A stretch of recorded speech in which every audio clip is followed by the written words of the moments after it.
네, 안녕하십니까.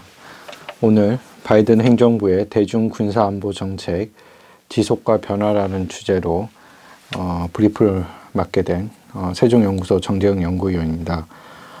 오늘 제가 그 브리프의 내용인 바이든 행정부의 대중군사안보 정책은 이 바이든 행정부 출범 이후 크게 그 지속과 변화라는 두 개의 영역에서 지금 중국과의 어떤 군사안보 정책 방면에 대한 논의를 말씀을 드리고자 합니다. 첫째는 미국의 첨단 군사 기술의 지속적인 우위 선점을 위해서 트럼프 행정부의 무역 정책을 강화하여 기술 유출을 통제할 것이며 자체적으로는 첨단 기술에 대한 연구 개발이 예상이 됩니다.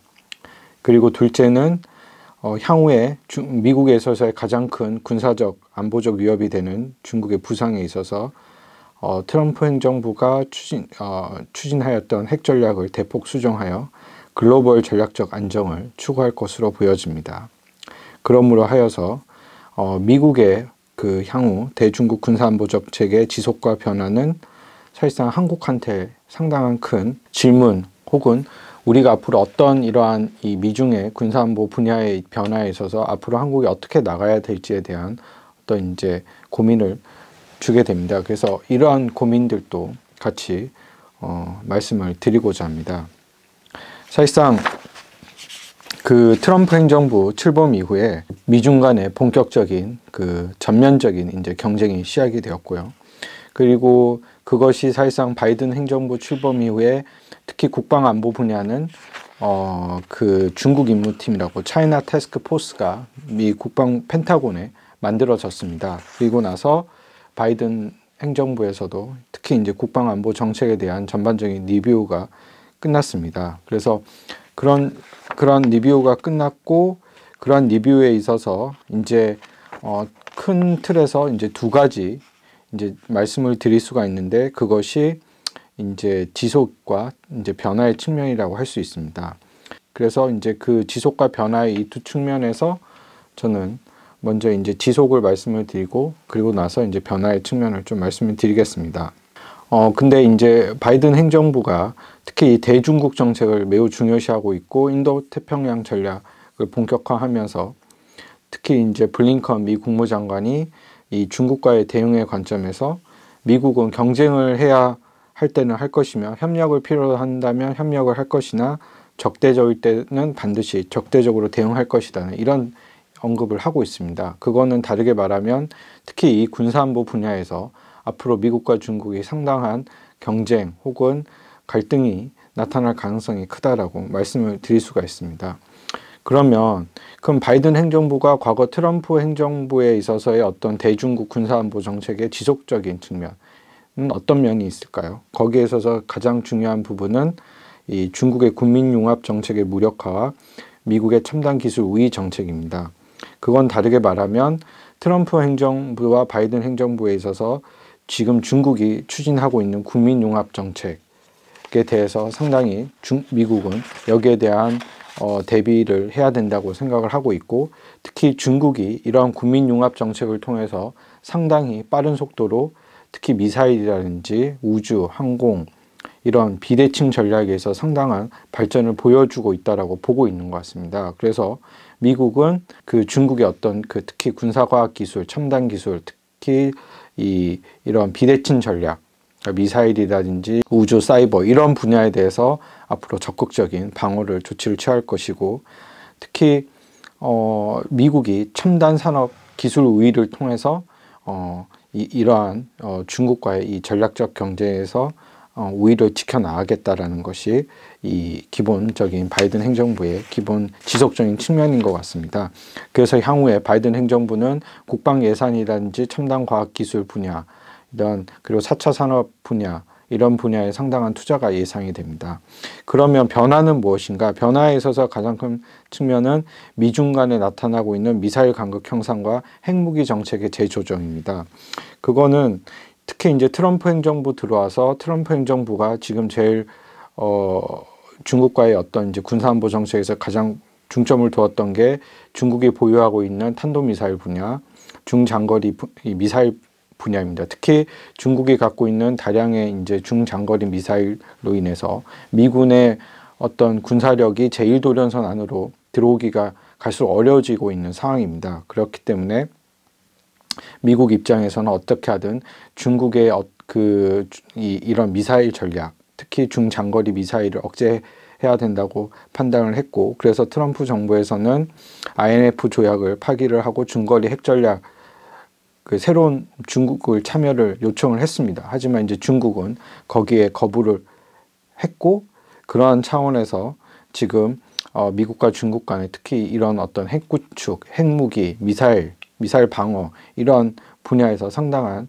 이제 경쟁과 갈등 국면이 나타나고 있다는 것이죠. 그래서 2020년 5월에 백악관에서 출간된 어떤 이 전략 보고서에 보게 되면 향후 미국은 중국과의 전략적 경쟁 및 영내 안정을 위해서 핵전력 삼각축, 뉴클리어 트라이어드라고 해서 대륙간 탄도미사일, 핵탄두 탑재 전략 함수함, 전략 폭격기로 돼 있는 이러한 분야에 대해서 상당한 투자를 앞으로 강화해 나가겠다. 그래서 육해공의 육군과 해군 공군이 갖고 있는 핵전력을 통해서 이걸 통해서 중국의 이 제1도련성 그리고 중국이 갖고 있는 핵전략, 미사일 전략을 억제시켜 나가겠다라는 것이죠.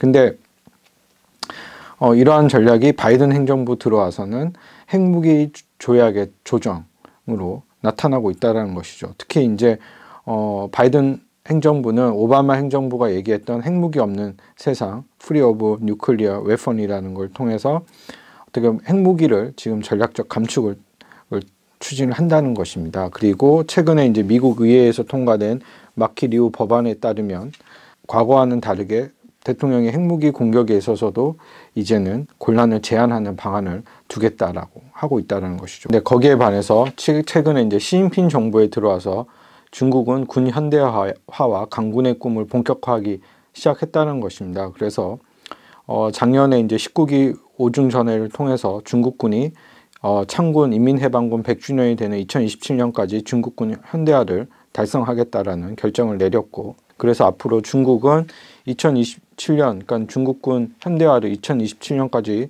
목표를 두고 2035년까지 강군의 꿈을 이루겠다라고 하고 있습니다. 그래서 최근에 중국이 상당히 많은 군사비 지출뿐만 아니라 국방력 강화에 상당한 많은 노력을 기울이고 있다는 것이죠. 그리고 그러한 것들이 구체적으로 보게 되면 국방비 증액과 지능화군 모색이라는 이러한 측면에서 나타나고 있습니다. 그래서 올해 중국 같은 경우는 국방 예산이 작년 코로나에도 불구하고 6.8% 증가된 한 1조 3,553억 위안, 하나 한 240조 원이 정도로 늘어났다는 것입니다. 그리고 이렇게 많이 늘어난 국방비의 상당 부분 금액은 노후무기 대체, 미국 군사안보적인 대응, 그리고 첨단무기, 과학기술, 첨단무기 개발 등 이러한 부분에 지금 중국이 상당하게 많은 투자를 하고 있다는 것입니다. 그래서 어쨌든 그리고 이번에 양회에서 중국의 슈칠량 당중앙군사위원회 부수석과 웨이펑어 국방부장 같은 경우에도 향후 앞으로 중국은 2027년 중국군 현대화, 2035년 강군의 꿈을 위해서 싸워서 이기는 군대를 만들겠다라는 강한 자신감을 보여주고 있고, 그걸 위해서 향후에 국방비 증액은 불가피하다라는 것이고, 거기에 상당 부분 많은, 그래서 앞으로 중국은 지속적인 국방비 증액이 예상이 됩니다. 그리고 특히 또 저희가 주목해야 되는 거는 지금 중국의 국방비에 상당 증가되는 예산 부분의 상당액들이 이런 지능화군, 그러니까 AI라든지 양자, 빅데이터, 클라우딩, 4차 산업 같은 이제 첨단 무기 산업에 상당 부분 투자가 되고 있다라는 것이죠. 그래서 군의 무인화라는 것을 지능화를 추진하고 있고요.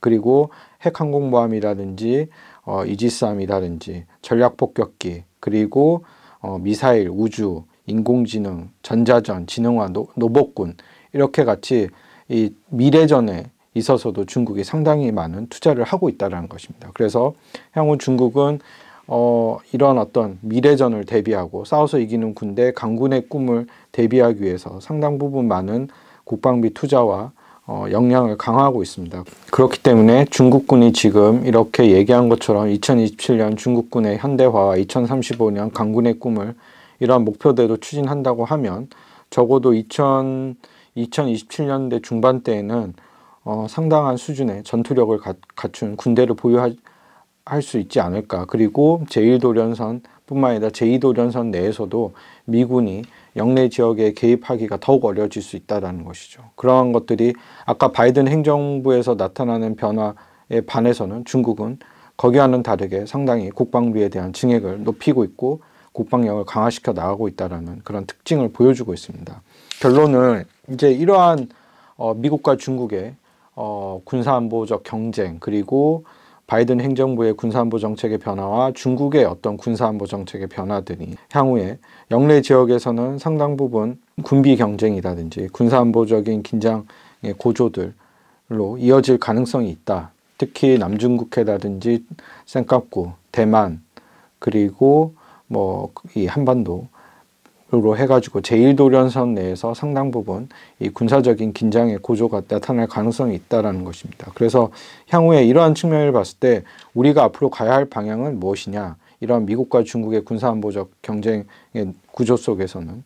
그래서 그런 측면에서 보면 저는 간단하게 한국은 앞으로 영내 다자안보 대화를 좀 활성화할 필요가 있고, 두 번째는 한국의 자주적 국방력을 강화시키고, 세 번째는 우리가 기존에 이제 한미동맹을 갖고 있듯이 한미동맹을 바탕으로 하되 좀 더 유연하고 정확한 이 대내적 상한 인식을 판단을 통해서 이 이제 군사안보 정책을 좀 대응해 나가는 것이 필요한 것이 아닌가라고 생각합니다. 특히 이제 우리가 너무 과도하게 어떻게 이러한 이 미국과 중국의 군사안보 이 경쟁 측면 속에서 우리 자주국방의 능력을 좀 강화시켜 나가면서 또 너무 이렇게 이 미국의 어떤 이 핵 전략 자산, 중거리 미사일, IMF 조약의 중거리 핵 전략 미사일의 어떤 배치라든지 이러한 쿼드라든지 이러한 특히 중국과 미국의 어떤 안보적인 갈등을 유발시킬 수 있는 것들을 우리는 최대한 지향하고 배제하는 방향으로 노력을 하고, 우리가 중간에서 최대한 협력의 공간을 넓히면서 우리의 자주국방 능력을 강화시켜 나가면서 가능한 한 미국과 중국이 협력의 공간을 넓힐 수 있도록 우리 역시 그러한 어떤 좀 유연하고 창의적인 대안이 좀 마련을 고민하고 추진해 나갈 필요가 있다라고 생각이 듭니다. 네, 감사합니다.